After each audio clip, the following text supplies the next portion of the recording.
Our main topic is theory of income determination.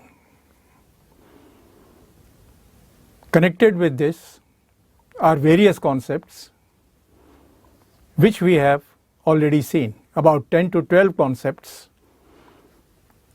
including consumption function and all that, we have already seen. Now we come to the theory. Before we take up the theory as such,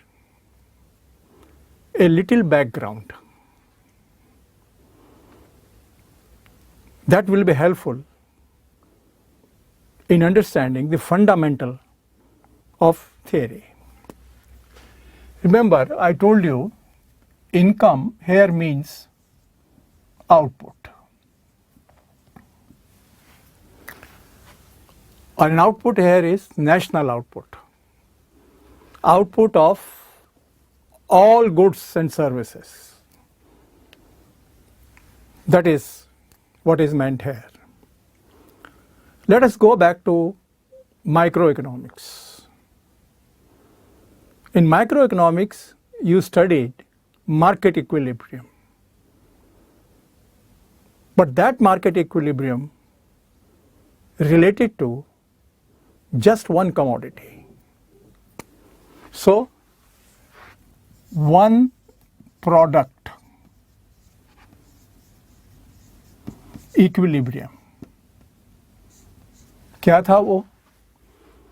Market is in equilibrium when demand is equal to supply. That is microeconomics. Perfect competition के chapter में आपने ये पढ़ा कि एक market equilibrium में आती है जब डिमांड और सप्लाई बराबर हो. In this topic, we are taking output of all the products in the economy. So, when we take equilibrium of all the products, that is all products equilibrium, naturally we have to take total demand and total supply. Total of what? Total of all the products. For this, in macroeconomics, we use the word aggregate. So, it becomes aggregate demand equal to aggregate supply. So, the entire country is in equilibrium. All the markets taken together are in equilibrium when aggregate demand is equal to aggregate supply, that is AD is equal to AS. This is a famous equation of macroeconomics. AD is equal to AS. From this you will understand we are not learning something new, something complex. It is simply a type of extension of microeconomics. The only difference is in microeconomics we talked of just one product. In macroeconomics we talk of all the products taken together. So that whenever we talk of macro equilibrium, so micro equilibrium is D is equal to S, demand is equal to supply. Macro equilibrium is equal to aggregate demand is equal to aggregate supply. With this background,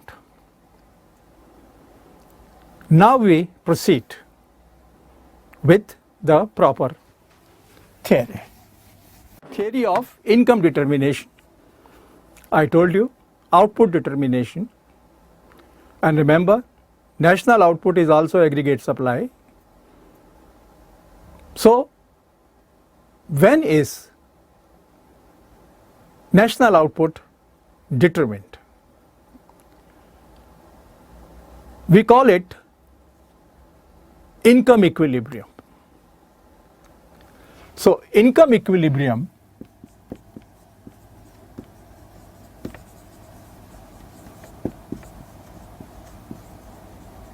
is where AD is equal to AS. Aggregate demand is equal to aggregate supply. Remember, this is the basic equation of equilibrium, applicable both in the short run as well as in the long run. The economy will be in equilibrium only when AD is equal to AS. From this, we can derive an alternative approach. Remember, approach is the same, but variables are slightly different. So we derive an alternative approach. Now, we have learned the concept of aggregate demand. We had seen there are four components: C, I, G and NX. G and NX are ruled out because we have assumed there is no government, there is no foreign trade. Only C plus I remain. So AD, we are given that AD is equal to AS. So instead of this we can write C plus I. For AD we can write C plus I. Aggregate supply. Aggregate supply is nothing but national output, and national output is nothing but national income, and any income has two uses for an individual. किसी भी individual के लिए income के दो इस्तेमाल होते हैं. Either he spends on consumption, which we call as C, and whatever he doesn't spend or is not able to spend is called his saving, S. So income is either spent on consumption or saved. So for AS, aggregate supply, we can write C plus S. Now note that C is common. Solving, we find I is equal to S. Investment is equal to saving. Normally it is expressed as saving is equal to investment, which means the same thing. So this is what you can say alternative approach. Sometimes you get a question in the exam. Explain the two alternative approaches of income determination, of income equilibrium. You have to answer like this. You say the basic equation, basic approach is AD is equal to AS.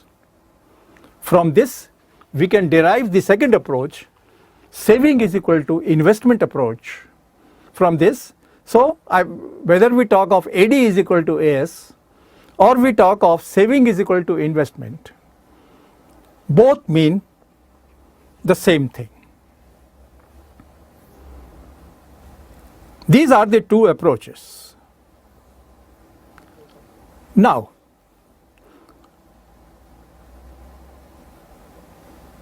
we have said equilibrium takes place when AD is equal to AS.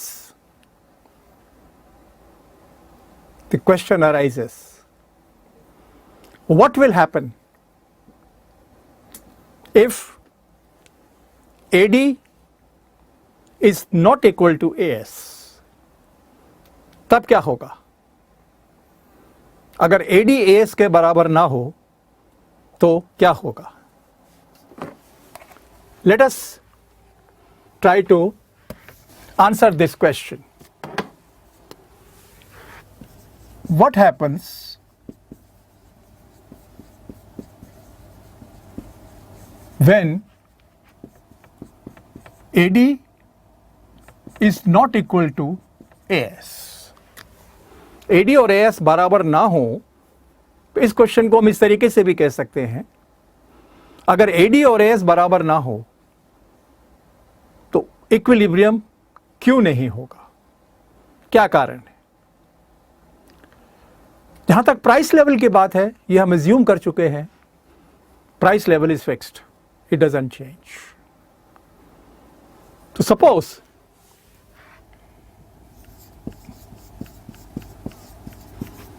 AD is greater than AS. मान लीजिए यह स्थिति है, AD is greater than AS.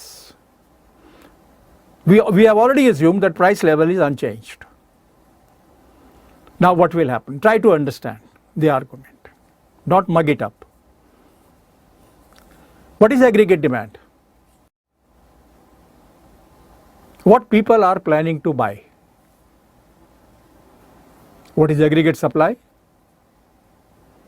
What producers are willing to produce or planning to produce. Now, if aggregate demand is greater than aggregate supply, how will producer come to know that demand is greater than supply? Producers के लिए एक indication है उनके पास रखा हुआ stock, चीजों का stock. Every producer knows that how much stock should he keep in the shop, in the factory, in the unit, so that whenever a demand comes, he is not caught unaware. हर एक के दिमाग में stock का level होता है. उस stock के लिए हम बिजनेस टर्म्स में we call it inventory. By evening, he starts selling in the morning. By evening, he finds that his stock of goods is reducing faster than he expected. Why it is reducing faster? Because people are planning to buy more than what producers are willing to supply or planning to supply. So what happens?